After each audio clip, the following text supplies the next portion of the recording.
मागील 5 महिन्यांपासून मोकाट असणाऱ्या सिरियल रेपिस्टला क्राईम युनिट 2च्या पथकानं सुरत येथून अखेर अटक करण्यात यश मिळवलं आहे। बगावत शंकर मारवाडी वयवर्ष 28 या आरोपीनं मंगळवारी नालासोपारा येथून एका 7 वर्षांच्या चिमुरडीवर अनैसर्गिक बलात्कार केला होता। तर या आरोपीने 4 महिन्यापूर्वी नालासोपारा पूर्वेकडील तुळीज पोलीस ठाणे हद्दीत एका अल्पवयीन मुलीचं अपहरण करून तिच्यावर लैंगिक अत्याचार केला होता। पोलिसांचे विविध पथके त्याचा शोध घेत होते। अखेर पोलिसांना यात यश मिळालं। मागील वर्षी घराबाहेर खेळणाऱ्या मुलींना आडोशाला नेऊन त्यांच्यावर लैंगिक अत्याचार करत या प्रकरणी 2 सिरियल रेपिस्टची दहशत होती। त्यांचे छायाचित्र प्रसारित करून पोलिसांनी त्यांना पकडण्यासाठी बक्षीसही ठेवलं होतं।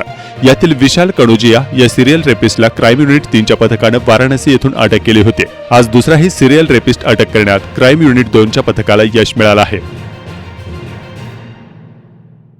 आरोपिताची ओळख पटल्यानंतर मग आम्ही त्याच्या मित्रमंडळींमार्फत त्याला पकडण्यासाठी प्रयत्न केले।